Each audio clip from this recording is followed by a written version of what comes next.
Boa noite, meus irmãos. Paz do nosso Senhor Jesus. Eu sou Everton Ricardo. Se você caiu nesse vídeo, meu irmão, aconselho que veja os vídeos anteriores. E dando continuação à nossa série, vamos tratar hoje sobre a alma, a segunda parte. A princípio, hoje eu ia tratar um pouco sobre o Antigo Testamento, né? Pretendia fazer um vídeo sobre o Antigo Testamento e tentar demonstrar o significado principal ou os significados assim dentro do campo semântico da palavra alma, e que nenhuma das vezes ela tem este significado que o pessoal gostaria que tivesse, que foi trazido para dentro das igrejas, para dentro da tradução da Bíblia, que a Bíblia não tem erro na sua confecção, mas na tradução foi uma tradução feita um pouco assim com ideias preconcebidas, né? Aí eu gostaria de estar tratando hoje somente do Antigo Testamento. Só que eu achei necessário, meus irmãos, continuar a nossa série, falar um pouco mais sobre o livro, na qual eu fiz uma pequena citação ontem, de um estudioso, professor de faculdade, né, um teólogo. O nome do livro é Antropologia do Antigo Testamento, do professor Hans Walter Wolff. Esse livro é um livro maravilhoso e hoje eu vou tratar um pouco sobre ele. E amanhã eu dou continuação fazendo as minhas considerações. Vou tratar mais um pouco sobre ele, porque é um comentário de peso, para dar um pouco mais de força para a minha mensagem, porque senão pode parecer que isso é uma ideia que somente eu acredito, e até porque, como eu disse no vídeo anterior, o professor Hans, ele não é adventista, meus irmãos.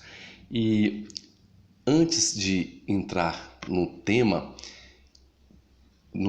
do texto, eu gostaria de fazer a leitura de apenas um versículo para a gente começar a se situar dentro da discussão, digamos assim. Esse versículo, irmãos, eu acredito que muitos já leram ele, mas ao lerem passaram despercebidos sem prestar atenção no significado mais importante que esse texto tem para nos dizer. Esse texto se encontra no Evangelho de João, capítulo 5, versículos 28 e 29. Peço aos irmãos que puderem, acompanhem com uma Bíblia. Se necessário for, coloque pause no vídeo e faça a leitura aí na Bíblia. Vamos lá, meus irmãos.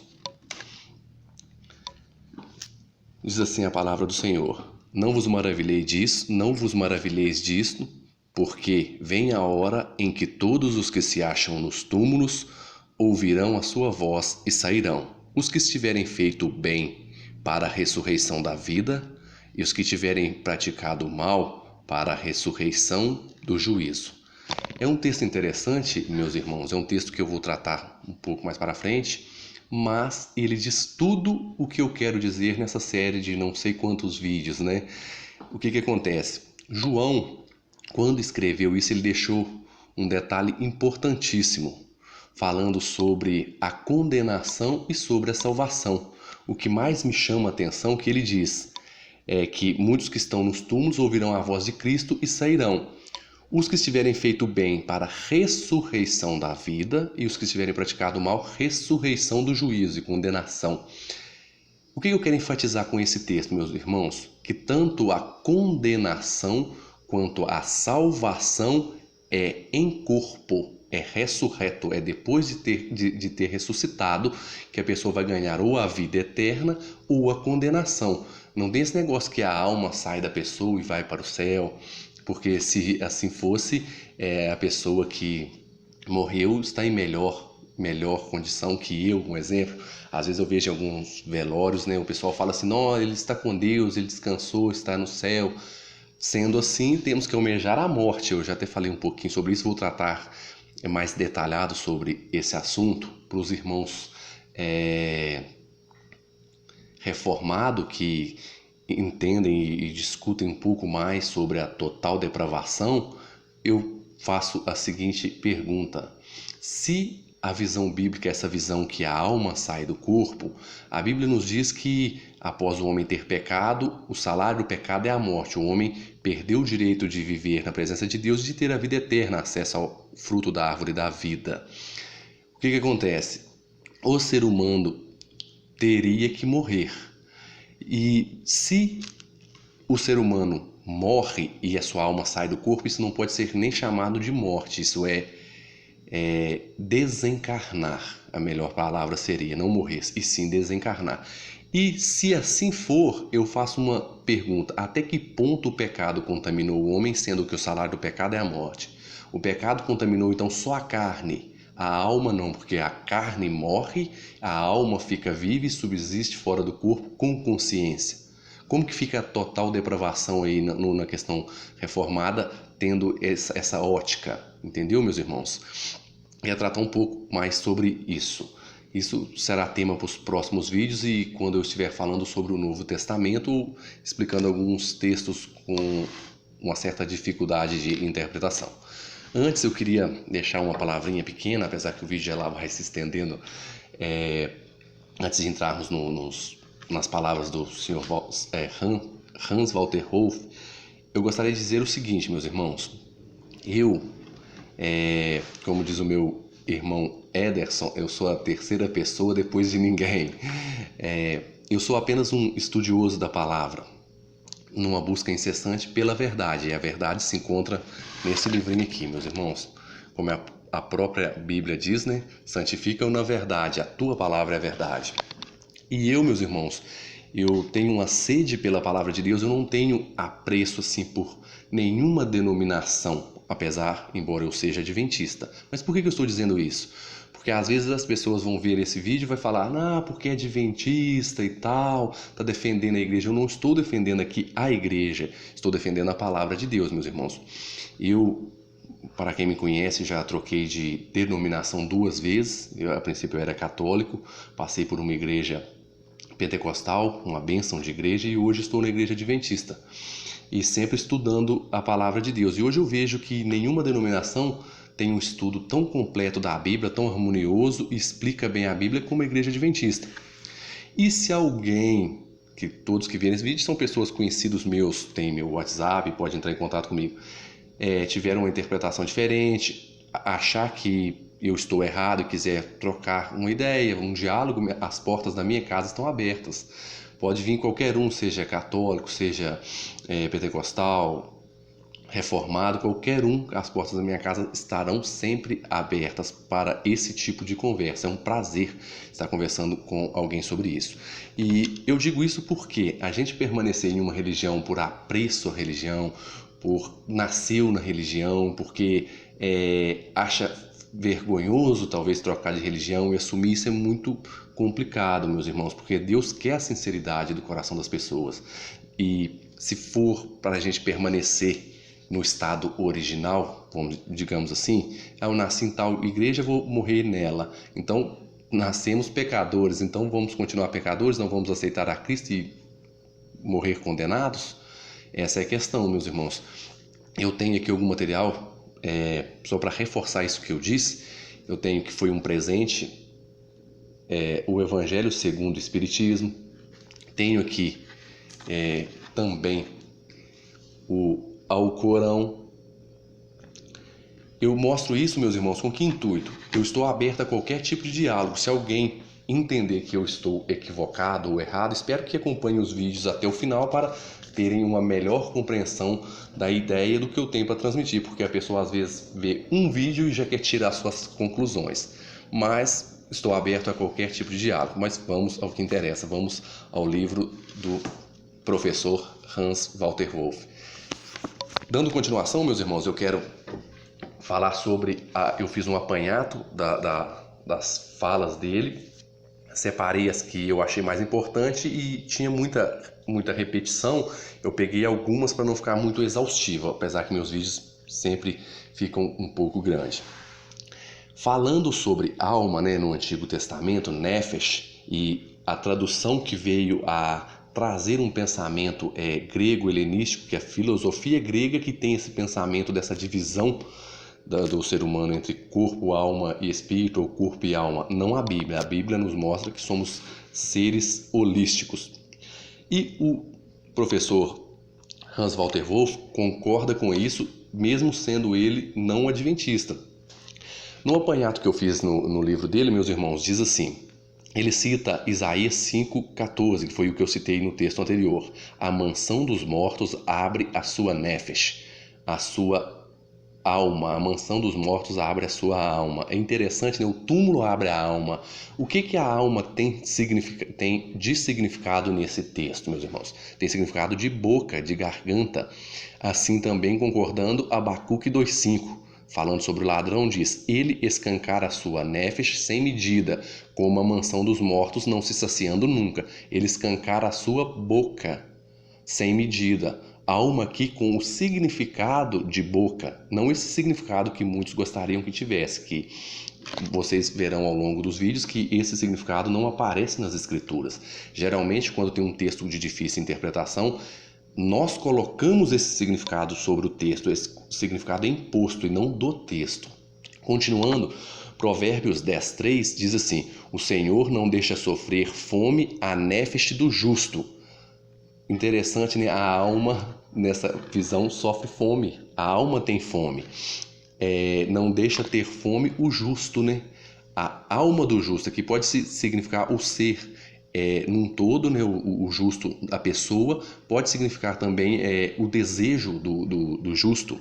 Provérbios 25:25 diz assim: como água fria para um sedento, onde está aqui sedento em Provérbios 25:25 está a palavra nefesh, que é alma, como água fria para o sedento, para a alma, como água fria para a alma. A alma recebendo a água fria. Se ela fosse um fantasminha, um fantasma não encosta em nada, não sente nada, entendeu? Mais outro texto, meus irmãos. Números 11:6. Agora, porém, seca-se a nossa alma.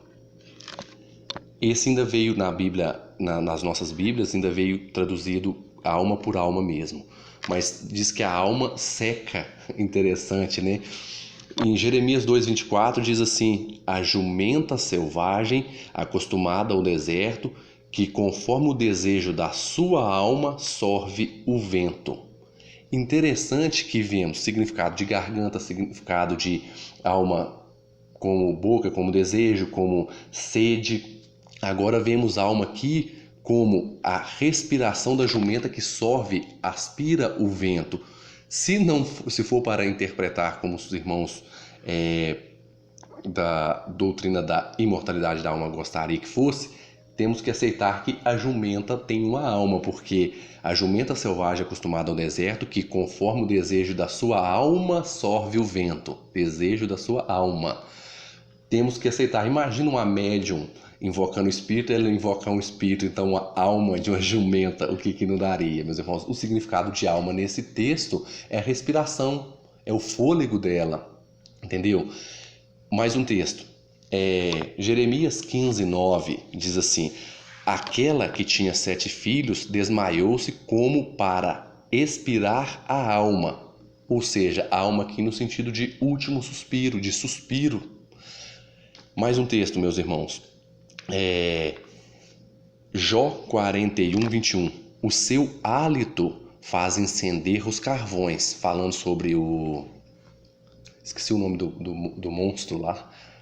Na Bíblia Stuttgart, esse versículo é capítulo 41, versículo 13. Se alguém quiser fazer uma pesquisa para encontrar essas palavras, dá uma diferencinha.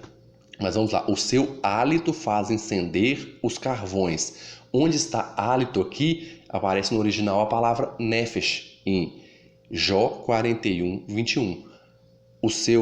A sua nefesh faz incender os carvões. Alma no sentido de sopro, de soprar, entendeu? A alma não tem esse sentido que as pessoas gostariam que tivesse. Mais um texto, meus irmãos. Salmo 69, versículo 1.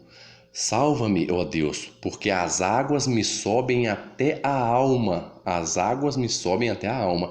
Significado de garganta, de pescoço. Até que no original, na nossa Bíblia, aparece como está no original. A tradução à palavra alma, não pescoço, outro significado que não estaria errado, mas devido ao pensamento que hoje muitos têm está influenciando a pessoa a seguir por um pensamento mais espírita, um pensamento pagão.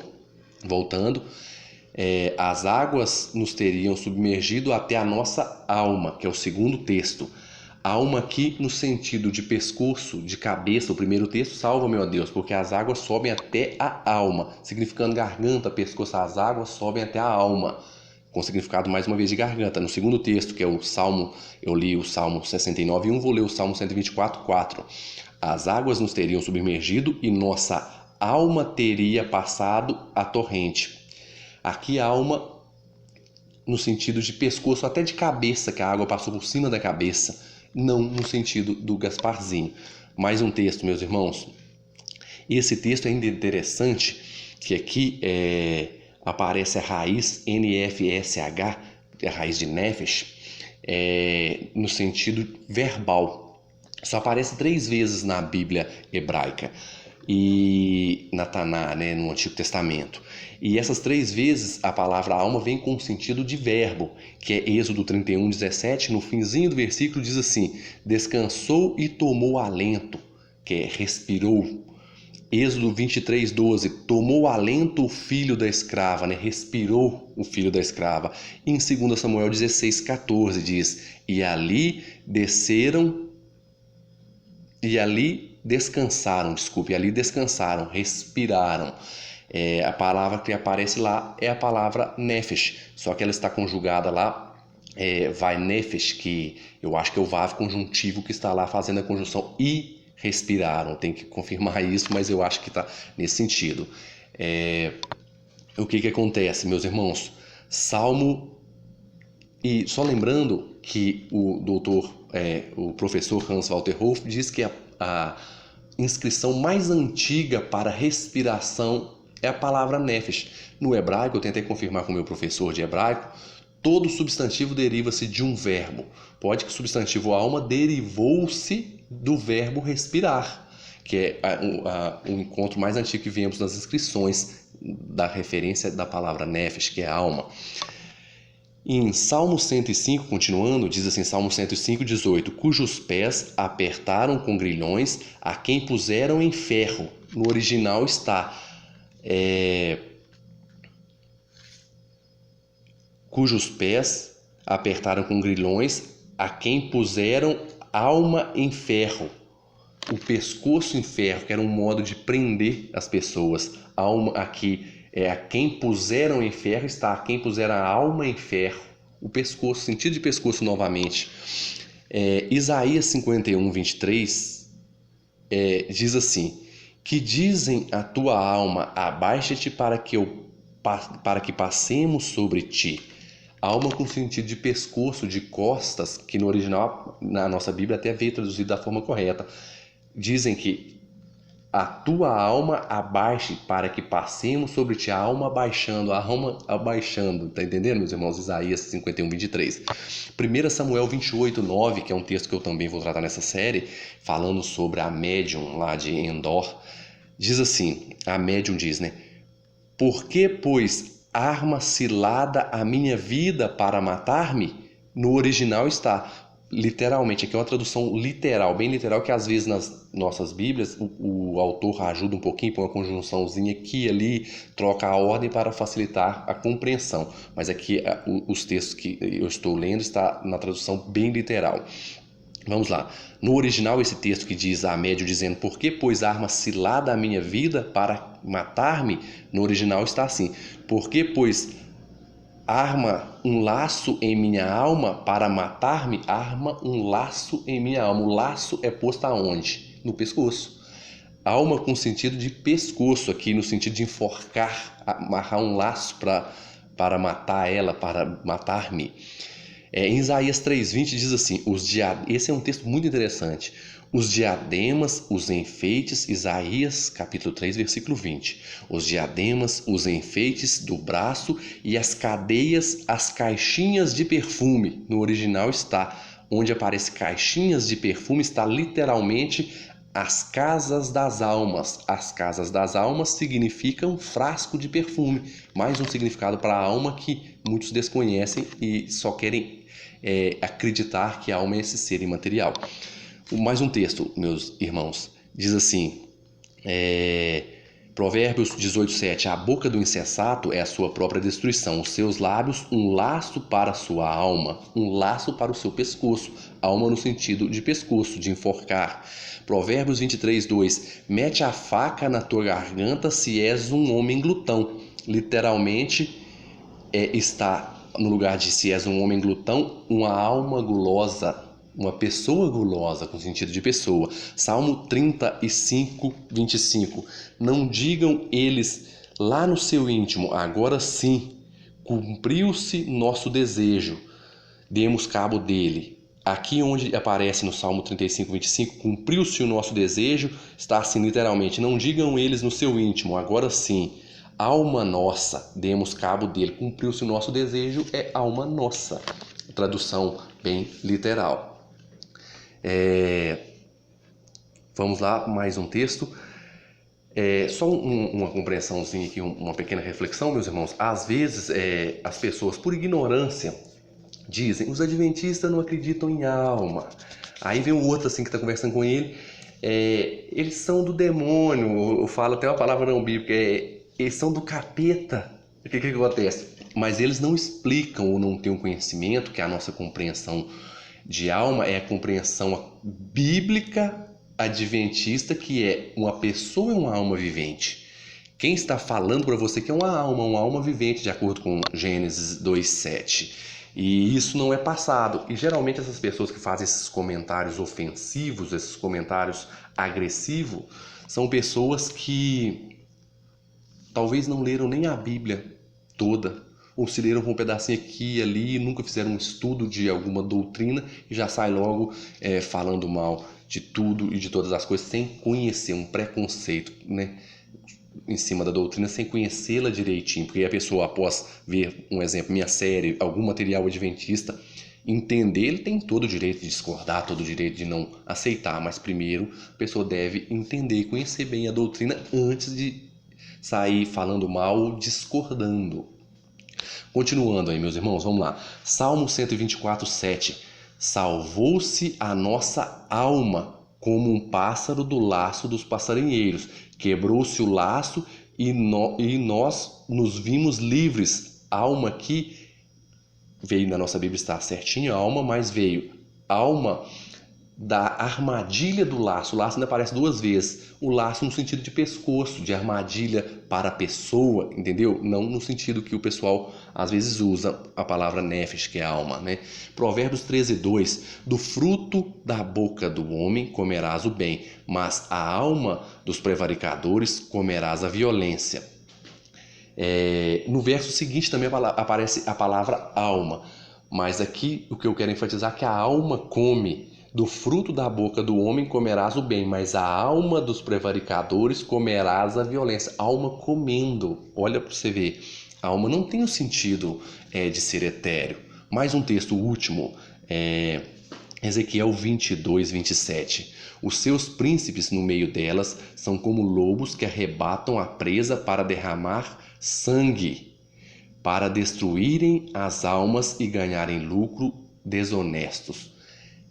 Para destruírem as almas. A doutrina já chama imortalidade da alma, que fala que a alma pode ser destruída, e na visão da doutrina da imortalidade da alma, a alma sai do corpo para assim sofrer condenação ou salvação. Aqui a pessoa incorporada, a alma já sofre, já vai ser destruída. Veja que não tem o sentido que muitos gostariam. Mais um texto, meus irmãos, eu vou ler aqui no livro. Esse eu gostaria de ler, que ficou bem bacana o pensamento dele, está na página 30. Ele falando sobre dois textos. Eu até não separei, que eu fiz esse vídeo meio correndo. Diz assim, e assim, vamos lá. E assim, Ana, que não tem filhos, derrama, segundo 1 Samuel 1,15, a sua nefesh, ou seja, o seu desejo insatisfeito perante Deus. Ana, mãe do profeta Samuel, quando ela ainda não tinha filhos. Aí ela derrama, segundo 1 Samuel, derrama a sua nefesh, ou seja, o seu desejo insatisfeito perante Deus. Do Deuteronômio de amar a Javé com toda a sua nefesh, Deuteronômio 6,5, segundo isso significa que o homem faça entrar toda a vitalidade dos seus desejos, da sua aspiração ansiosa no amor ao único Deus, o Deus de Israel. Em Marcos, 12:30, que aparece também esse texto, diz: lutamos com uma só alma pela fé no Evangelho. Está em Filipenses, 1:27. Significa em aspiração comum. O que ele quis dizer aqui? Que às vezes o pessoal lê esse texto fazendo aquela divisão que fala amar o Senhor teu Deus de toda a tua força, de todo o teu entendimento, de toda a tua alma. O pessoal faz a divisão. No texto de Deuteronômio 6, fala 3 divisões. No texto de Marcos 12:30 já são 4. Se estivesse falando da divisão antropológica, então um texto dividiu em 3, o outro em 4, então somos 3 ou somos 4, um ser dividido em quantas partes? Vemos que o texto fala e enfatiza para a pessoa amar a Deus com todo o seu desejo, sua força, seu entendimento, todo, não dividindo o ser. É um outro texto que eu vou tratar para frente, meus irmãos. Espero que esse vídeo tenha satisfeito um pouco o desejo de me contradizer, porque às vezes a pessoa, eu sei que fica assim com uma certa ansiedade para, não, ele está errado, tem uns que herege esse rapaz, mas eu sei que faz parte, um bom diálogo resolve qualquer coisa. Acima de tudo, que prevaleça a palavra do Senhor. E para finalizar, meus irmãos, amanhã eu vou entrar com a minha parte sobre o Antigo Testamento. Hoje eu fiz apenas a consideração sobre o livro. Quem tiver interesse, adquira o livro do Dr. Hans Walter Wolff, Antropologia do Antigo Testamento. É um livro maravilhoso, muito bom. E vamos assim prosseguindo com o nosso estudo sobre alma. Fiquem na paz de Cristo, meus irmãos. Jesus abençoe cada um de vocês, abençoe os seus estudos. E como diz a própria palavra do Senhor, santifica-o na verdade, pois a tua palavra é a verdade. De acordo com João 6, 28 e 29, que possamos compreender que a salvação e a condenação em corpo é após ressuscitar. Depois, no Apocalipse 20, ele faz a divisão certinha entre a primeira ressurreição, a segunda ressurreição, a ressurreição dos justos e a dos ímpios, e o período de tempo entre as duas. No Apocalipse 20 fica mais detalhado, mas que possamos ter em mente que a nossa salvação e a nossa condenação depende de estarmos ressurretos, para podermos dar um abraço em Cristo, conviver com Cristo face a face, tocar em Cristo. Não é um ser etéreo, uma imagem que muitos têm, que não é uma imagem bíblica. Que o nosso Senhor Jesus te abençoe e te guarde, e que tenha uma ótima noite, meus irmãos. Fique na paz de Cristo e até o próximo vídeo.